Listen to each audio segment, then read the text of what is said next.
Your loved ones with dignity by choosing Casey Family Options, funerals and cremations in your time of need. For over 50 years, Casey Family Options Funerals and Cremations has been your caring neighbors, offering personalized funeral and cremation services. Steve's experienced team is here to guide you through every step with compassion and respect. Visit them at 3016 75th Street or call 262-653-0667. Learn more at CaseyFamilyOptions.com. Looking to upgrade your floors or remodel your space? Well, visit Dickhouse Czak Tile at 6403 75th Street. They specialize in tile, flooring, and home renovations, offering expert design and installation services. Visit DickHouseCzak.com or call them at 262-694-9777 and get that free estimate today. Dickhouse Czak, where your home makeover begins.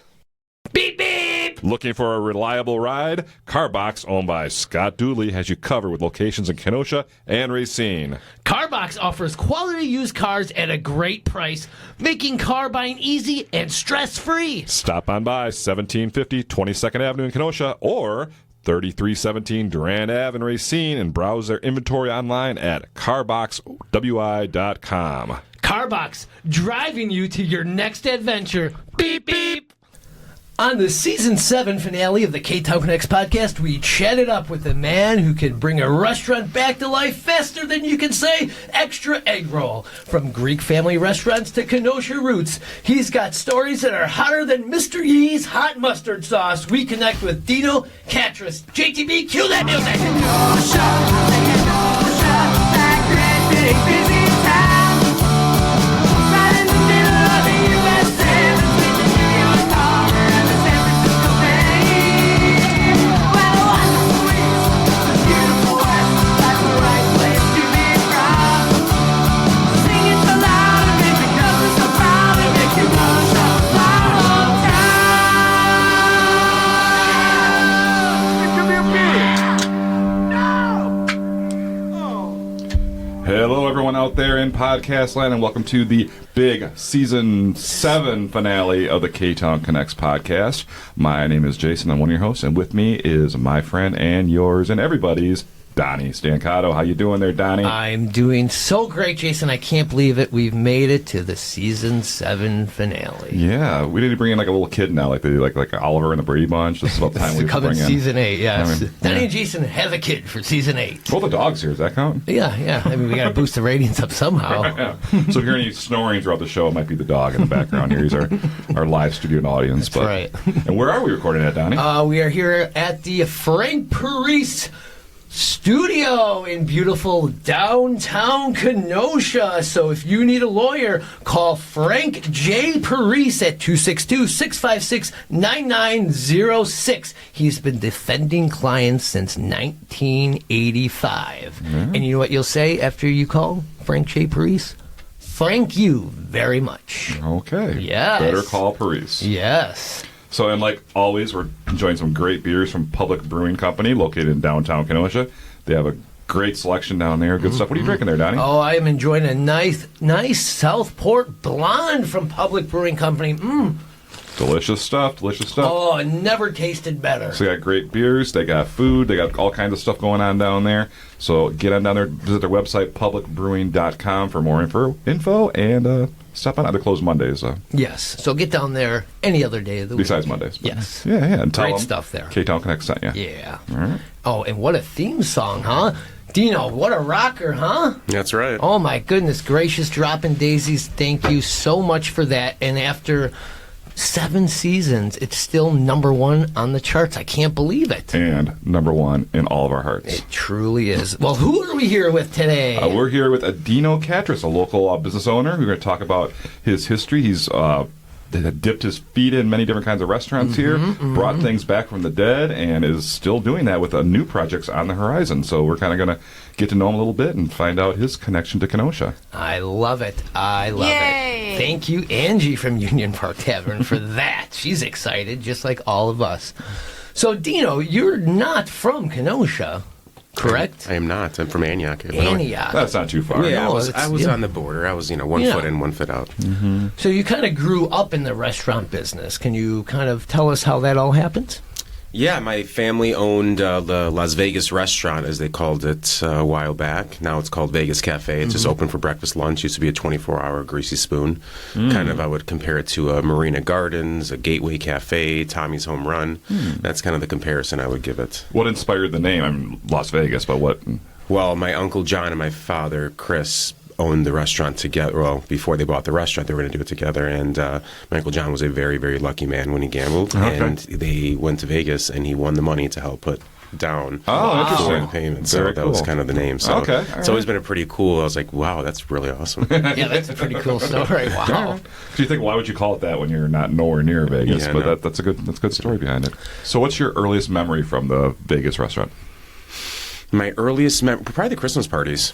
I remember being a kid running around with my cousins, and we would just be running around that restaurant playing tag or whatever games and running around all the staff. And it was fun. It was very family community. We'd have, all the guests that would come on a regular basis were invited, all the Okay. staff. We Oh, kind of cool. just did a throwback for everybody. So it was a real family atmosphere. It they was. had It was there. nice. Very nice. Very nice. So then, you're growing up in the business. Were you always wanted to get into the restaurant business, or that was not your goal in life? Were you inspired? Or did you kind of hate it because you were kind of pressured into the restaurant business, or you're like, I got to get away from this shit? Oh, yeah. I think my initial reaction was like, I'm not doing this again. When I was in high school, every weekend my parents were making me work. I wasn't going to parties. I wasn't doing a lot of stuff. So I was like, forget this business. I'm not doing this. I did enjoy it, though. But so I went to DePaul, and I was like, all right, I'm going to do financial planning, or I'm going to work at the, stock exchange, Wolf of Wall Street stuff you're watching. You get pumped. And then when I actually jumped into that world for a very, very brief, 2 times going there as internship, I was like, absolutely not. Too much? No, it was just too much stress. I mean, the highs are high, the lows are really low. You'd see people walking out very, disastrous. And I think it was actually probably worked out to my favor because the times that I did go, the people I went with had a very bad day on the trading floor. So it was kind of like, was this a lesson?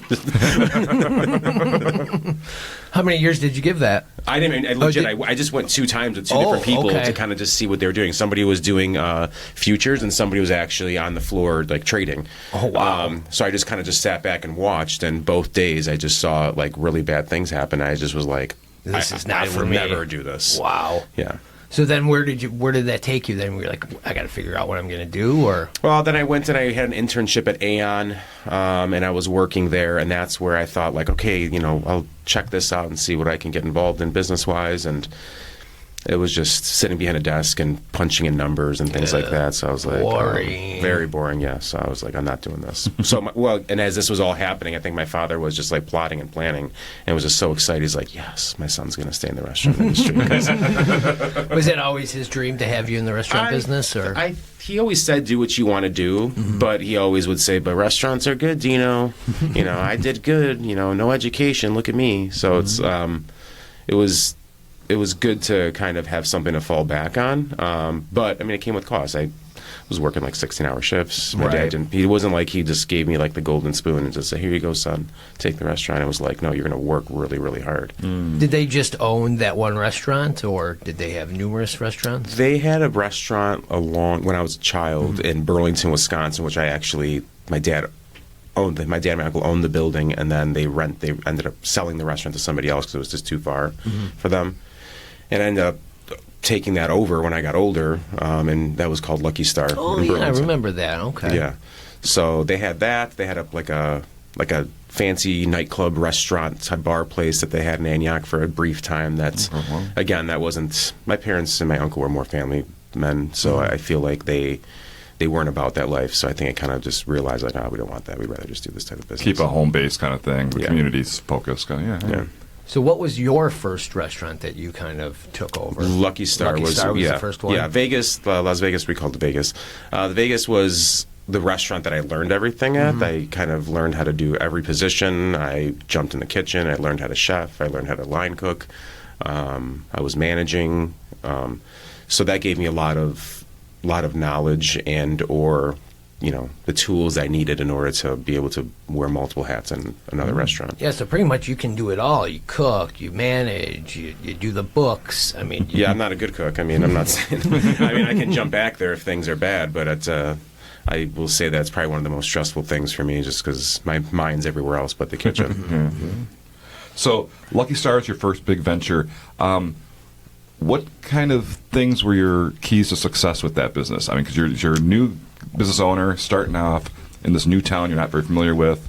What were you shooting for with that restaurant? So the backstory: my father and my uncle sold that restaurant to a couple guys, 2-3 guys that were running it. It was called White Fox Den. It was very successful, and then the gentleman who bought it from my dad had it for a long time.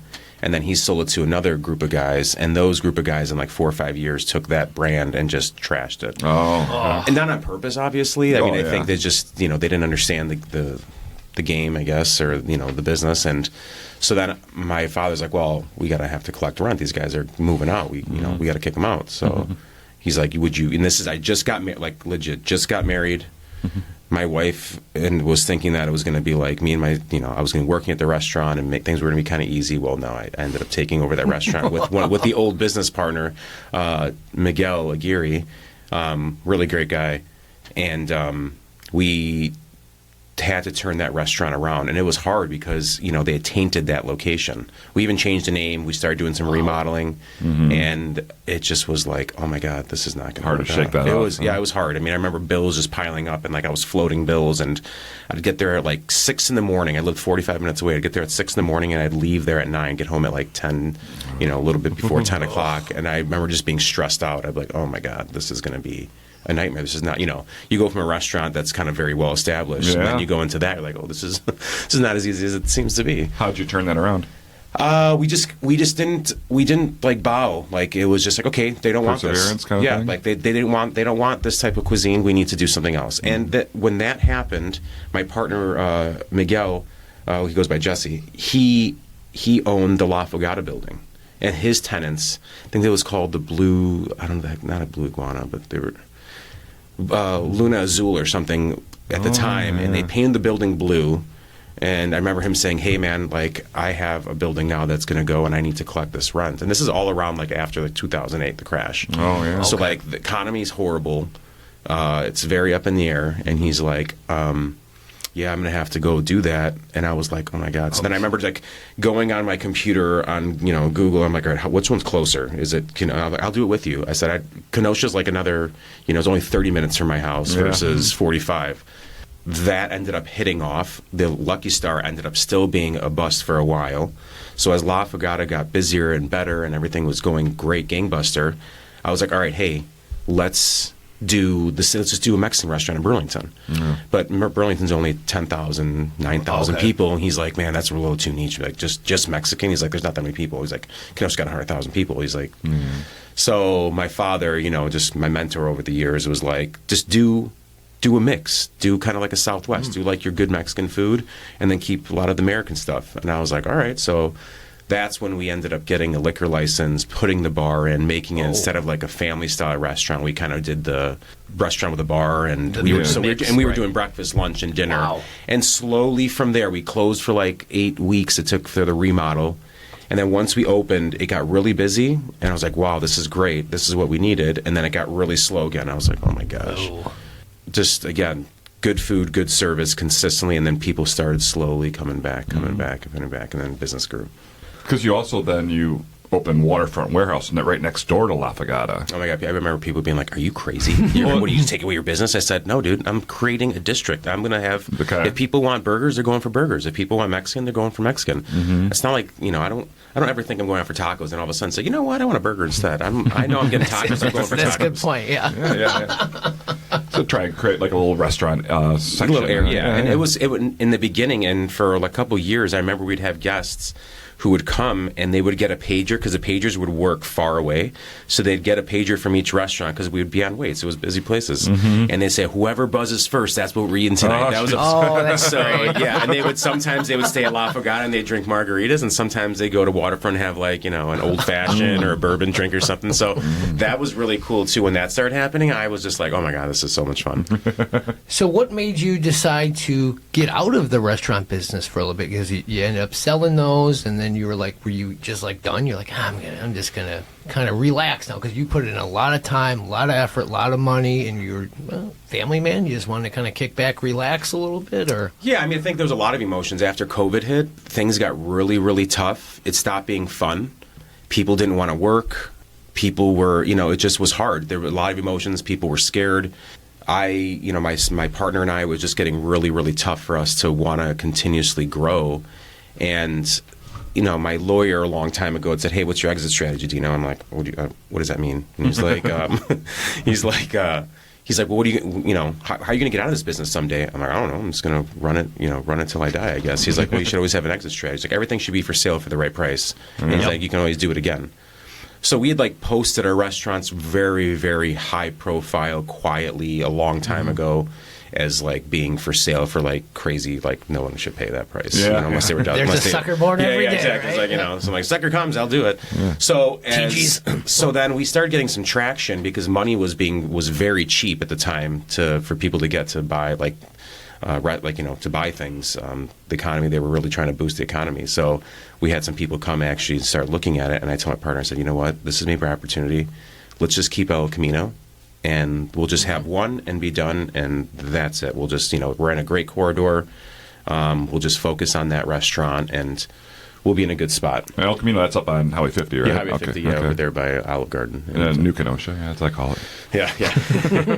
I mean, again, not to knock that side of town, I really enjoy the Pleasant Prairie area over there, but Downtown Kenosha has a completely different, and Antioch had a downtown feel, so this feels like home. Yeah, cool. So you had 3 restaurants at the time, you unloaded all 3. Well, I unloaded 2, and then we kept El Camino, but the brother-in-law of the guy who bought my restaurant was buying. He's still growing. The guy's got 32 restaurants now. He was buying. He's like, I really want your restaurant, and I'm like, well, it's not for sale. And then it's he kept on saying that. I remember talking to my brother-in-law John. He owns owner of Kaizen. They do financial planning and accounting work, and he's like, hey, why don't you come work? He's like, you've been talking about financial planning. That's going to be your exit strategy. He's like, you're 40. It was 41 at the time.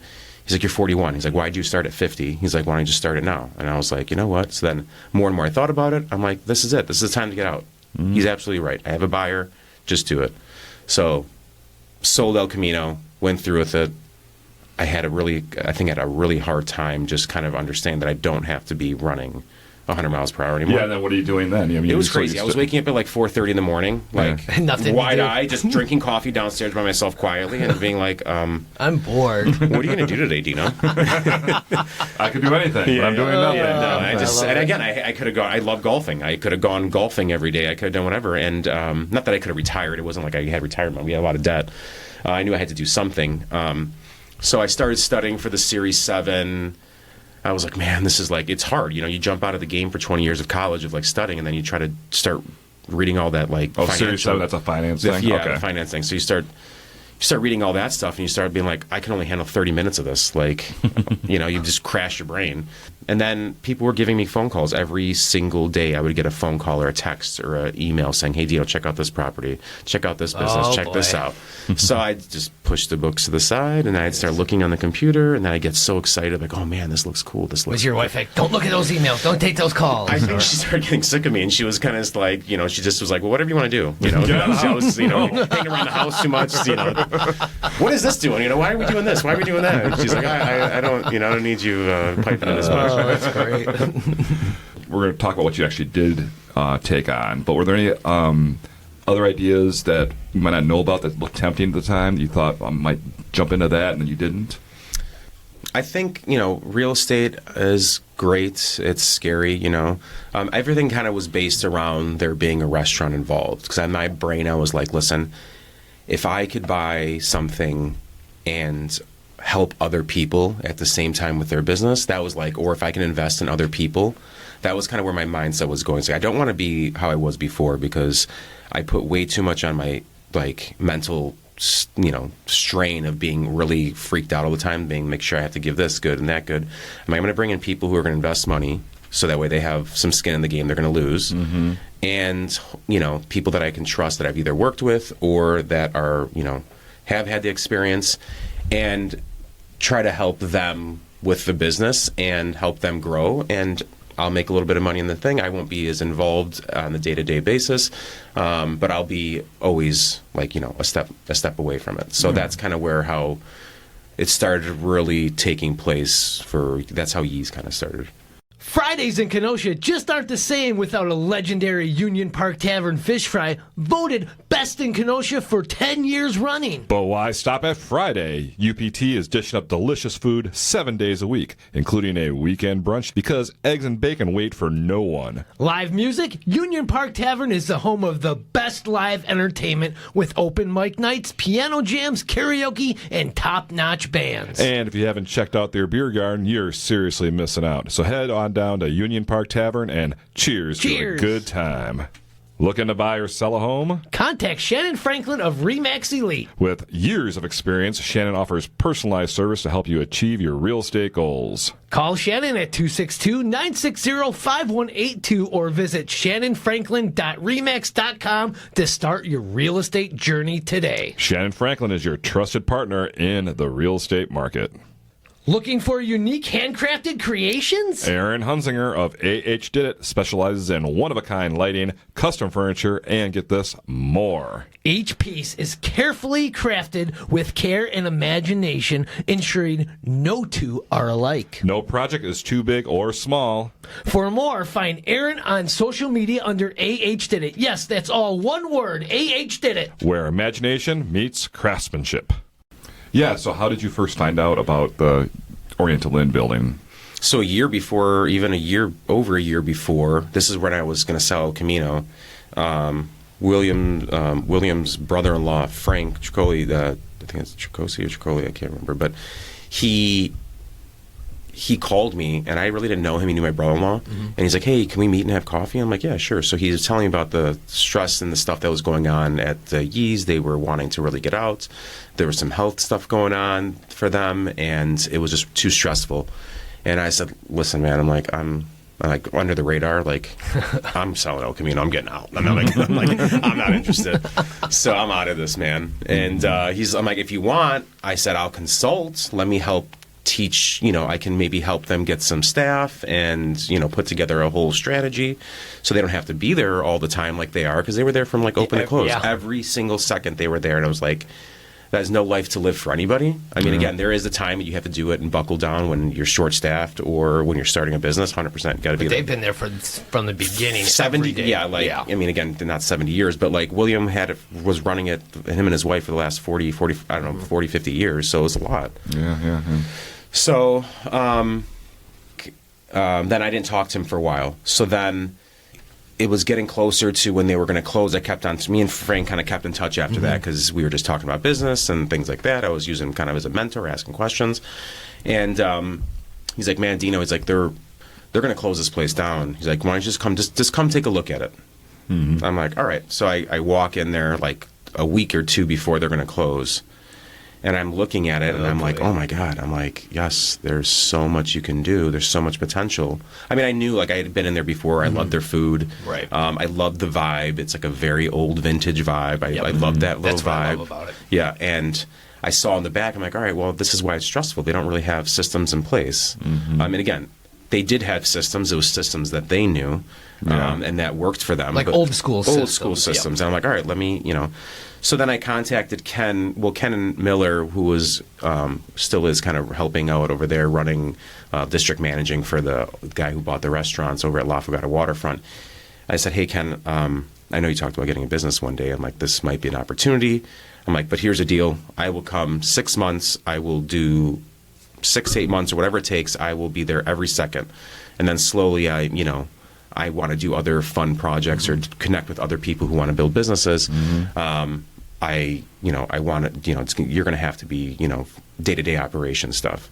So he was down for it. He was excited. I love the building. Has got a bunch of apartments. It came with a huge parking lot in the back. Yeah, a lot of real estate for that. Yeah. So it was a lot of real estate. So I was like, house behind it too. Is there's yours a house. There's there used to be another house. There's a yard there. So it came with some real estate. So I was like, and everybody was like, do you know Chinese food? Like, you're Greek. What are you doing? And I was like, well, I did Mexican food. I did tacos. Like, what the heck? Like, what do you mean? Yeah. So, and again, and I think that was kind of also like, what do you mean I can't do it? Yeah, I'm gonna prove you I'll show wrong. you exactly. I'll figure it out. Yep.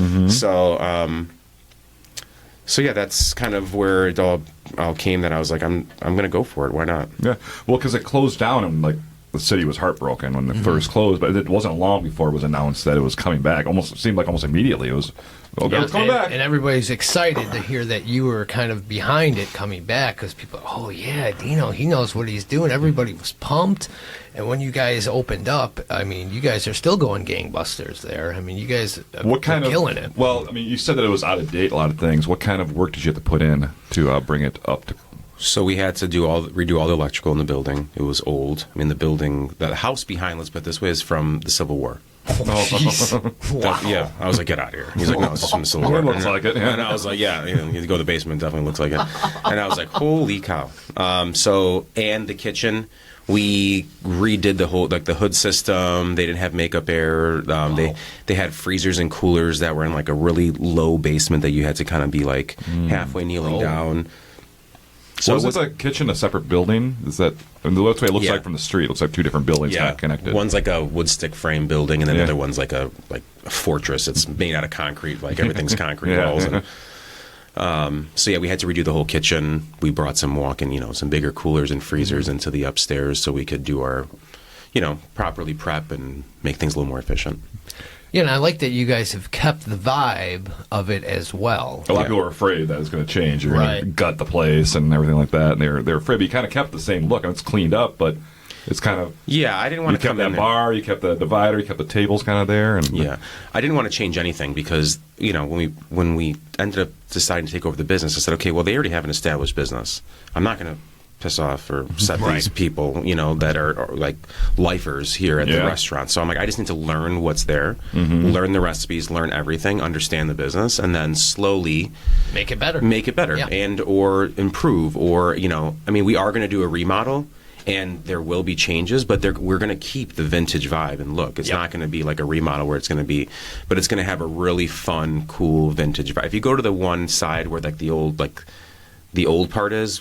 On the left, where the kitchen area is, you'll see we decorated those two little what are they, like little picture window type? Oh, yeah, what do you call those?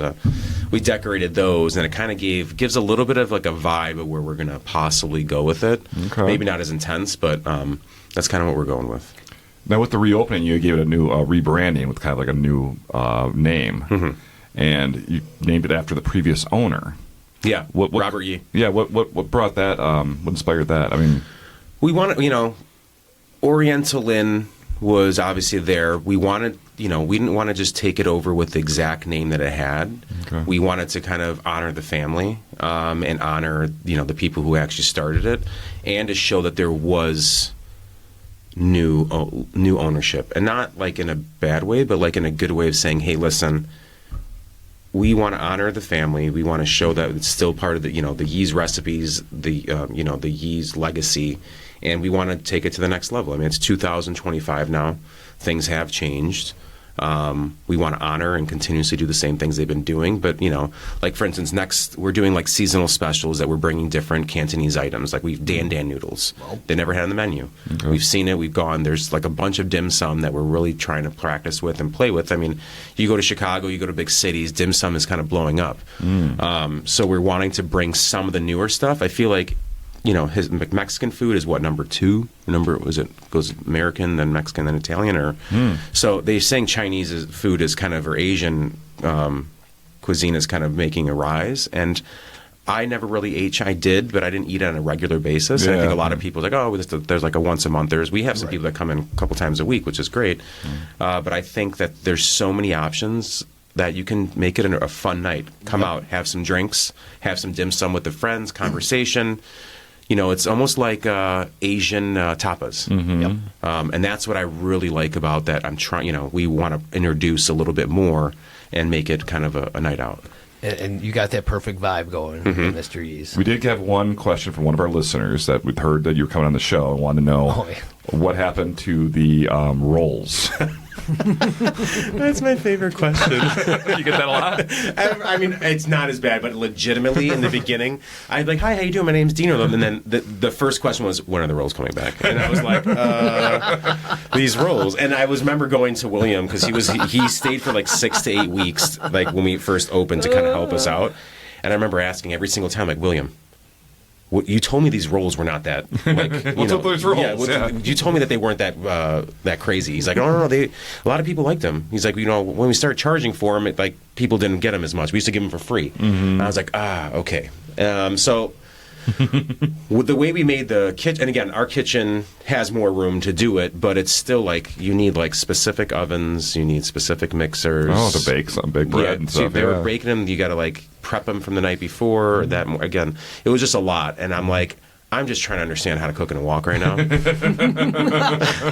Let me just figure this out. Yeah. So as time went on, we started saying, okay, listen, where's our focus going to be? Is it going to be just trying to figure out bread, or are we going to try to offer some newer things that are, again, keep the old, but then offer some new stuff? So our focus kind of went into the direction of the new plates, dishes, the dishes, new, cocktails and things like that to try to really help it out a little bit that way. That Mai Tai, by the way, that you guys have there is my absolute favorite. So good, yeah. When I was there like 2 months ago with Mark and Guy, I had like 3 of them. Oh boy, I barely walked out of there. Yeah, that's my go-to. That's so good. But you did keep the egg rolls. Otherwise, the place might have been... we would have been shut down. Yeah. It would have been a Greek greasy spoon restaurant. It would have been back. So how do you feel that you've been open for a while now? How do you feel about it? You happy? Yeah, absolutely. I mean, I feel like Well, I'm happy because I feel like we've honored the family. I feel like we've kept things as true as possible. I mean, you get some people once in a while like, hey, this doesn't taste the same. William is always very awesome. He's like a phone call away, like, hey, can you re-show us how to do this? Or he'll be like, no, that's the same. I don't know why someone said that. Or, People like to complain to complain. Well, yeah, I mean, but again, and we've had some people give us some feedback that's been good. I mean, I don't ever get mad when people give me feedback. Oh, see, we're different. I get so pissed off. Yeah, I don't mind it. I appreciate it. I appreciate it when it's done in the right way. Yeah. If you're complaining to complain and be rude, please don't bother me. If you're complaining or giving me feedback to try to help me or others, so if you're listening out there, give positive feedback so people can get better, because we put a lot of heart and soul into this business. So what is your go-to meal at Mr. E's? I love peanuts, so the Kung Pao chicken and the frying dragon. That's a new item that we found. The frying dragon. It's just with those long, very skinny Cantonese noodles. So it's basically almost like a fried rice, but instead of putting rice, we mix it with those Cantonese noodles, and it kind of. They're not too soft like a spaghetti noodle or like a lo mein noodle, but they're not too hard and crunchy. They're kind of in the middle. Oh, okay. All right. Yeah, it's really good. Yummy. Donny, what's your go-to meal? I get the shrimp. What is it called? Dang it. You got the I can't remember. It has the orange sauce, the spicy orange. Oh, the bang bang shrimp? Bang bang shrimp. We order it probably like once a week at work, too. We always order. I'm walking out there with this giant bag all the time. Ken's like, oh, here you are again, huh? Good stuff. Good stuff. I love it. So you have another project that you're working on. You just can't stop, Dino. You can't stop. So you like to take these businesses and you like to reopen. So there's a new project of Melkats. Can you talk about that? This is going in where the old Shirls on Sheridan Road. What's going on here? You just can't stop. Tell us. People are excited about this project. Yeah, here. I'm very excited too. Actually, I have to say thank you to my new business partner with that venture, Jason Melkat, because right before we opened up Yee's, we had kind of like started reconnecting and talking a lot more. And he came I invited him to the, soft open just to kind of do when we were giving friends and family. And he's like, can we meet for coffee? I'm like, yeah. So we met for coffee one morning. He's like, I really want to do something I really have always wanted my own burger place or like a business like that. And we were kind of just going over and spitballing. And I'm like, well, you're probably not going to be able to do both. You're not going to have to keep your job as a police officer and run a restaurant. I said, maybe you find a different like little side hustle or something like that. Yeah. So we're going back and forth. And then all of a sudden he was like really passionate. And I was like, you know what? I'm like, well, listen, I said, if you're interested. So I kind of did the whole same thing that I did with Ken. And I was like, really want to, do something. I think of, and I didn't use churros, but I basically described a churros, like half frozen desserts, half hot, good food. I'm like, if you want to do, because that was kind of the thing that Jason was talking about. So I'm like, if you want to do something like that, I'd be on board. Let's find a location. We'll invest together. I will do whatever it takes. I'll help create efficiencies, set up the kitchen. I'll get us organized how it should be so that way. And then once you're comfortable, then I'll just start backing away. But I'll always be a phone call and or step away so that way I can help you out. So we started looking, and we originally found Andy's Drive-In. Oh. And we really liked Andy's Drive-In. And we're like, oh man, this is the spot. This is perfect. Yeah. But there was no drive-through. We're like, oh, we can make a drive-through, but every which way we looked at it, it was just like, it just wasn't going to really make sense. So, all right, we won't do a drive-through. We'll just make it a car hop. We'll do, the new app system. Maybe we can do a car hop with people over from their phones. Oh, yeah. So, and then right when we were about to close the deal, I was like doing the numbers. I was like, this is going to cost us a lot of money. That kitchen has to get redone. The parking lot, I guess we got a couple quotes of the parking lot. They had to dig. They had to remove everything because it was so saturated. It was, so broken down over the years. Oh, yeah. So I'm like, I don't know, Jason, this is going to cost a lot of money. Yeah. So then, and legitimately, like 2 days later, all of a sudden, Churros pops back up on the market after it was, and I was like, bingo. I like this location a lot better. Yeah. I mean, Churros we ended up doing a lot more than we thought we were going to do to it. Like all the electric had to get redone, the parking lot had to get done. So, and we're making it, and we said, okay, the curb appeal is old. So people need to see us from the street now. So we need to try to figure a way to kind of, preserve that old style because we're going after, I'm from Illinois, Jason's from Wisconsin, like northern Wisconsin by Sheboygan area. He loves jumbo burgers like Cops and custard and all that. I love fresh cut fries, Chicago style hot dogs. I went to college in Chicago, so like the Wiener Circle was a really cool place. Oh, yeah. Just Gene and Jude, you go there, my God, just like it's an institution. So we were talking like, man, like let's smash our two worlds together. I'm like, there's a lot of people from Illinois moving up to Kenosha. Yeah. Who doesn't like a good hot dog? He's like, Jason's like, I don't, but I'm weaning him on them. So he's kind of liking them a little more. And then we got the recipes from the Churros custard and all that. We found like the golden box. We opened up one filing cabinet and we were kind of cleaning it out. And all of a sudden it was like that scene from, what's that movie called with Quentin Tarantino movie where they open the box? Oh, Pulp Fiction. Pulp Fiction. Yeah, it was like the Pulp Fiction scene. It was like, the glowing. Like, it was glowing. And I was like, oh my God, we found the gold. Because everybody talks about the custard and all the recipes. And that was just in the building there? It was in the, and again, it came with, I don't think we really were thinking when we should have been like, hey, we need all those assets, but luckily they left them there. So, yeah. Wow.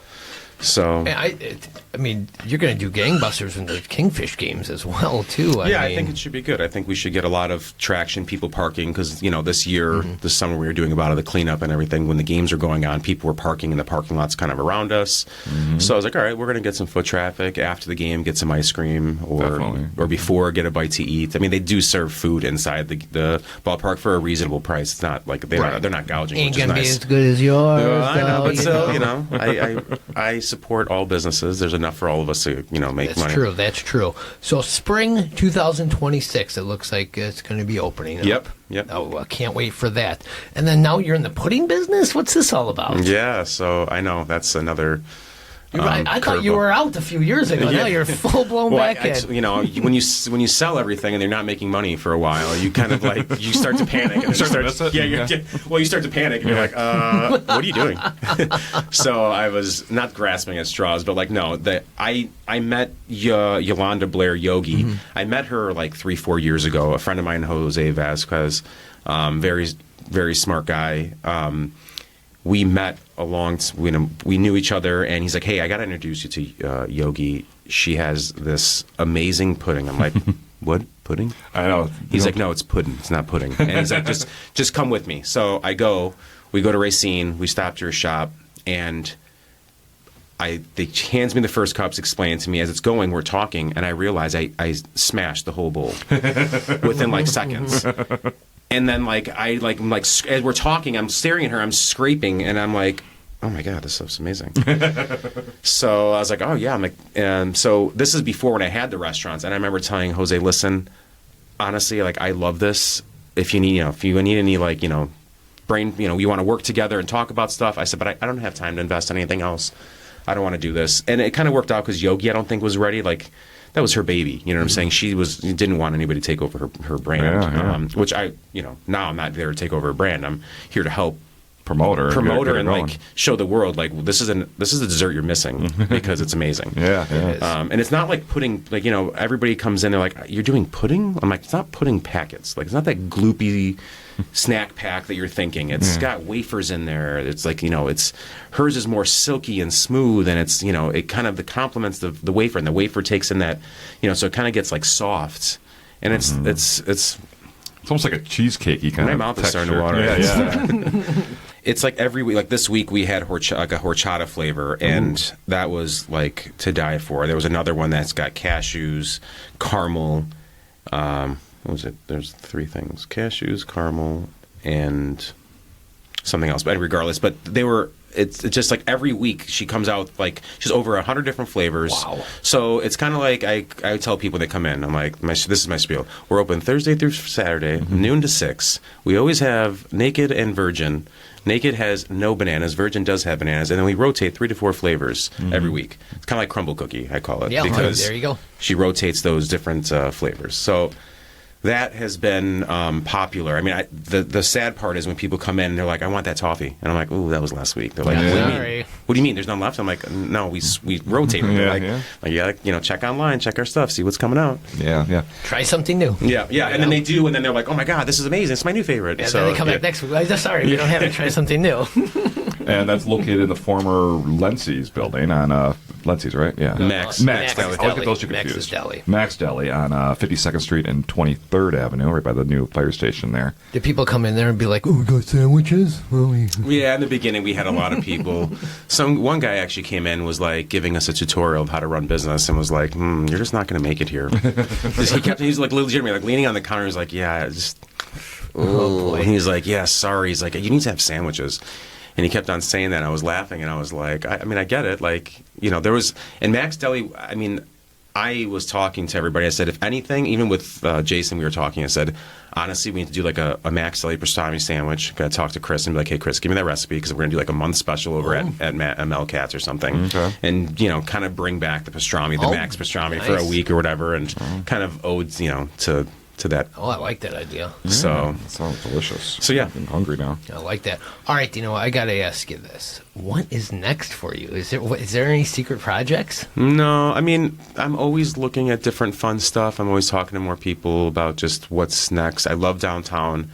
I heard a rumor. Mm-hmm. Now, correct me if I'm wrong, that you are possibly looking at the Olive Tree restaurant. I was definitely looking. We almost had a deal a while back, but we just couldn't come to terms on a few things, which was sad. But again, maybe, I mean... It's back up on the market. It's back up on the market. Have you toured the building? Looked a little deeper into it? Yeah, I mean, there's a lot of... I mean, it's going to cost a lot of money. I mean, anybody who's going to buy it... It's a gigantic Yeah, building. you're going to spend a lot of money to get it, like, up to just, like... Cold. I'm not even saying... Again, it's old. I mean, the family has been there for years. Yeah. Again, I'm not like talking bad. I mean, they're amazing. I know them from They're a child. your Greek brothers, Greek, right? Yes. So they're Greek. I mean, my dad and their dads played cards together in these underground card places, and like, we knew each other's family. Like, I ask about his family, he asks about mine. So they're great people. I mean, it's just, I get it. It's his baby. He wants what he needs to get for it, and I'm like, well, I need what I can make sure that I can make safe payments on down the road after. Yeah. Fix So it. if you do decide to get it, wait till this the realtor that they have is done with, because then he's going to give it to my buddy Ben Tregrossi to try to sell it. All right. And he could use that commission. Yeah, so, absolutely. okay. All right. I don't know how they pay their bills. I mean, We have a lot of apartments up there. oh, Yeah, I a lot of guess, apartments. I guess that's where I they mean, make their money. a lot of them are rented out. Some are rented out. Because every time I've been in there, I'm the only person eating in there. Yeah, they're paid. I mean, No, you and Robert Skoviak, he goes there. a lot. Okay. I mean, the food's okay. If I put the price, you get a good. I mean, if I can't get into Frank's Diner because they're too busy, I'll go over to Olive Tree. Yep. It's a decent breakfast. I mean, nothing special, but nothing bad. Hey, you know, it's a Bill's, family. yep. It's a family affair. I mean, husband, wife. Yeah. Yeah, well, I look forward to your next adventure. It's always fun. Thank you It's very much. always fun. Now, going back to Yee's for one more question here. That neon sign you have out there in the street. I mean, it says Oriental Inn on it. Are you going to keep that sign? Is that sign going away? Because Donny told me they're going to replace it with an LED kind of sign. Yeah, big flashing, Vegas style, Yeah. No. That sign when we do the remodel probably will get taken down and maybe put in the back of the building as kind of like a just keeping Tribute. that tribute. Okay. We are thinking about making the building, updating the building in the front, having a better, the front looks weathered and aged, so we're going to try to fix it so that way. The back needs to get fixed. So we still have more we have to do the building. I mean, I love that Budweiser sign in the back, too. Is that Budweiser? Yeah. That's Yeah, great. for sure. Yeah. That's The old electrician's school. like, "Are we taking this down?" I'm like, "No, you're fixing it." He's like, "It's like coming down almost." I said, "No, fix it." Yeah, no, that's great. Keeps that feel to it. Yeah. Come hungry to Frank's Diner and enjoy some of Kenosha's best food. From their iconic garbage plate to mouth-watering Bloody Marys. Frank's serves up delicious breakfasts and lunches every day. Grab the meal of your lifetime at 508 58th Street and check out franksdinerkenosha.com. And don't forget, order what you want, eat what you get. Regain your independence with A-Plus Mobility. Owner Ashley Knight offers a wide range of mobility solutions, including powered scooters, lift chairs, and home safety equipment. Scoot on in at 2324 18th Street. Visit aplusmobilitysolutions.com and Empower your mobility. the Port has been a non-stop house party since 1985. This unique establishment is where your weird uncle probably hangs out. They don't offer fancy martinis or fried apps. Instead, you can roll some dice with the bartender, jam at some pinball, and enjoy live music almost every weekend. Find them on Facebook or stop on by to have a snort at the Port.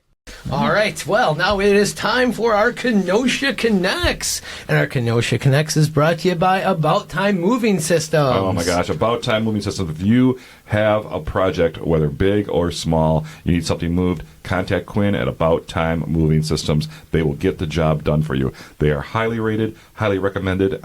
They do my moving for me. Yeah, they do. So check them out at AboutTimeMoving.com and give Quinn a call today, 262-222-2624. That's a lot of twos. Yeah, it is. Well, don't be too late if you're going to be moving to give Quinn a call. All right, Dino, what was the last great meal you had in Kenosha, besides your own great establishments? So I always say this, and this is how my wife and I usually do it. We'll come down either for a comedy show or for some fundraisers, because we live right on the border still over there in Lindenhurst, and we always do the round robin.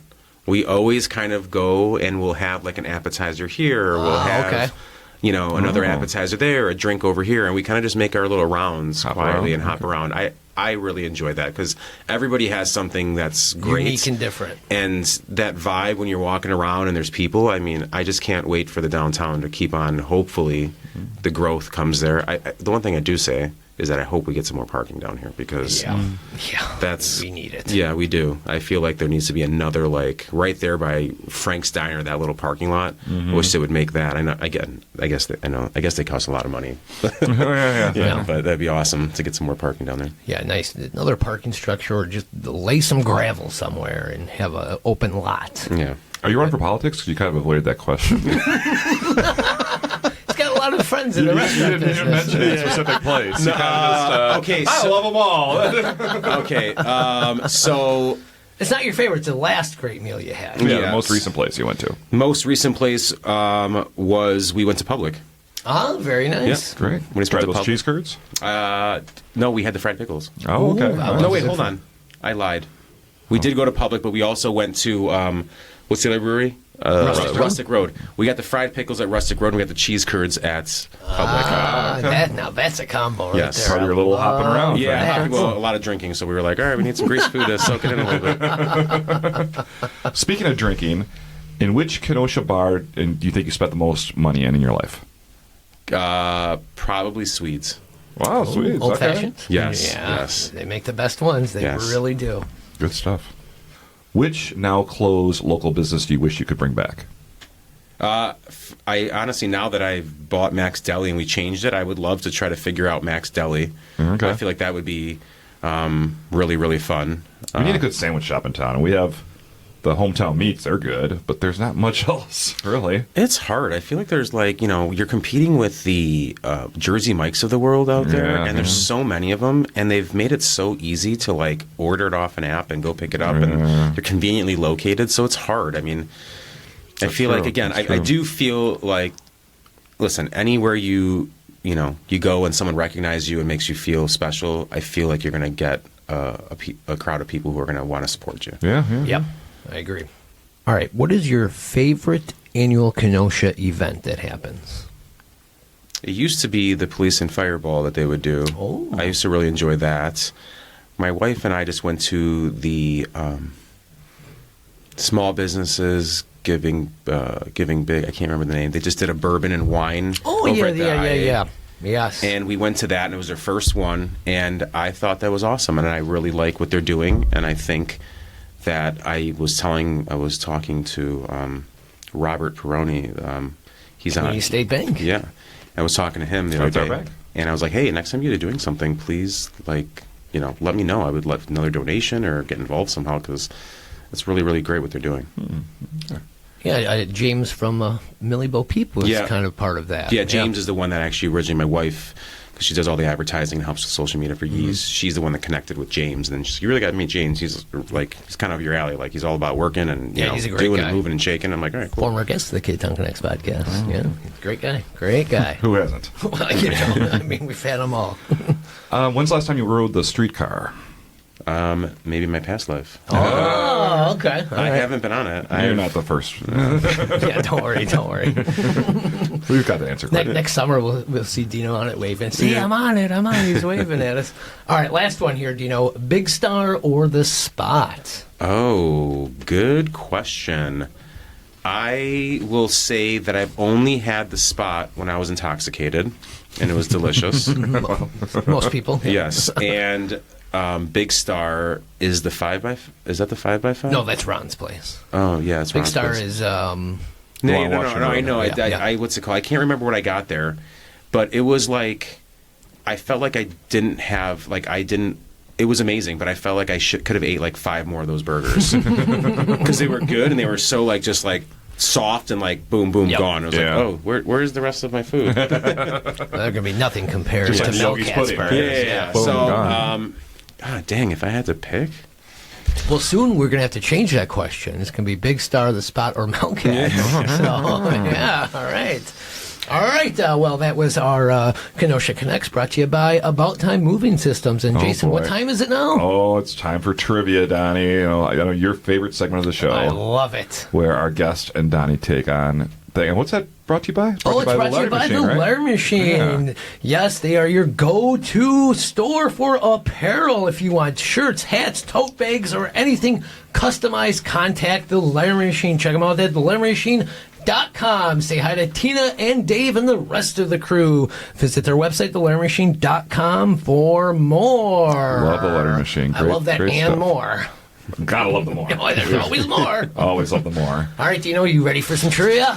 So Oh today, man, this is gonna be our bad. guest is going to take on Donnie in this completely legitimate, totally fair, on the level, definitely not skewered trivia game. We're going to take out the randomizer here and figure out what the subject's going to be. It could be anything. Could totally any topic at all. So Hope Sound Music. pull out the randomizer here and pull on the table. Very loud and thud. Very I got to wind it up here and see what the subject's going to be. So, ding! What is it? It's financial trivia. Oh, great. Donnie, you know anything about that? Yeah. Okay, good, Of course I good. do. All right. So I have 3 questions for each of you. Dino, would you like to go first, or would you like to have Donnie go first? Donnie, what should I do? I'm going to lose no matter what. So, All right, I'll go first. All right. Dino, your first question. When you were a kid, your grandparents might have bought you this long-term investment with little risk that pays a predictable rate of interest as insured by the federal government. What is that called? A CD? Yay! I had bond, but I think it's the same thing. Yeah. Okay. Donnie, your first question. come on. The Oracle of Omaha is a nickname often used to describe what legendary American investor? Abraham Lincoln. You guys suck! I'm sorry, Donnie, that's incorrect. Dino, here's your second question. In What was accounting... the answer?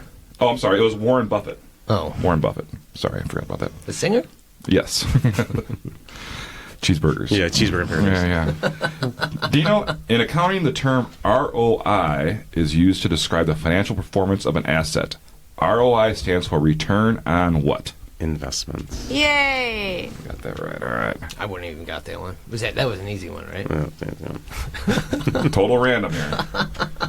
Donnie, here's your second one. All right, let's see if I can get one. In finance, what term is used for 1/100th of 1%? Don't say jiffy. Is it multiple choice? I'll give you a hint. I hate when you It's used for 1/100th of 1%. Decimal point. You guys suck! I mean, you had one word right. Basis point. It's called basis point. Do I get half a point? I'll give you half a point. Oh, thank you. Since you're going to lose anyway. Do you know your last question here? Question 3. Founded in 1971, the National Association of Securities Dealers Automated Quotations is better known as what stock exchange? I'll give you a hint. It's an acronym. NASDAQ. Yeah. There Yay! you go. All right. Good job. Well, congratulations, Donnie, I got Dino. one more question for you. Oh, fuck, I wanted to avoid that. Okay. This one's easy now. Oh, okay. All right. Donnie, what 1937 book by Napoleon Hill, which purports to teach the secrets that you can help make you wealthy, has been called the granddaddy of all motivational literature? Buy my book. I mean, you guys suck! You weren't that far off. It was called Think and Grow Rich. Oh, okay. All right. So, Dino, you have beaten Donnie in our trivia game. I mean, shocker, but it's a random question, Donnie. Yeah, Sorry, yeah. it's just the way it goes. You could have went the other way. Who knows? You never know. Well, congratulations, Dino. You win a Ktown koozie courtesy of the lettering machine. Yes, thank you. This is great. Yes, that's all for you. Good old lettering machine. All right. Well, thank you, Dino. That's Mr. Yee's 5030 6th Avenue. The website is ilovemryees.com. Follow him on Facebook and Instagram. And look for Melkats coming spring of 2026, located at 7943 Sheridan Road. They do have a Facebook page up already. Wow. And Dino, you just keep on rocking and rolling. You're doing good things for the community. Keep it up. Thank you so and much. You know what? What? During the show, you kept saying, oh, if somebody contacts me, want to get a cup of coffee, and then you open up a business with them. So if you ever get a text from me that says, hey, Dino, you want to get a cup of coffee? So you might watch out for Call that, me okay? Everyone's be calling him now. Hey, you want to A cup of coffee? All righty. So, Jason, we've done it. We're done with season 7. How does it feel? Oh, it feels great, Donnie. We feel wrap. We're coming back in season 8 in this probably February or so. We're going to come back stronger than ever. We had some big plans on the horizon. Yes, we do. And if you have any suggestions for us, call us on the hotline number. Leave some message. Yeah, go to ktownconnects.com, look for that phone, and then you can leave us a voicemail. Yeah, and maybe we'll play on the show. Yeah. Maybe. Maybe not. Depends on what you say. Yeah. Well, we want to thank all of our great sponsors for season 7. Maybe we'll see you in season 8. Who knows? Who Look for that knows? email. All right. I want to thank the law offices of Frank J. Parise, Aaron Hunsinger of AH Did It. About Time Moving Systems, Casey Family Options. Dicko Czak, Carpet One. Carpet One, Frank's Diner. Shannon Franklin of Remax Elite, Union Park Tavern. The Lettering Machine, Public Brewing Company. A Plus Mobility, Alpac Art. Faded Barbershop for Men, Lakeshore Pedal Tour. Lucci's Grandville, Solis and Company. and of course the Port. We had some drinks there last night. I did. The White Lilac. And of coming course, back. yeah, and of course, Wink Beauty Boutique. Oh, great stuff. Great businesses. Great local stuff. We love it. Yes, But we Donnie, do. I got to ask this question because you've been doing this for 7 seasons now. What are we doing? We are connecting Kenosha. Kenosha.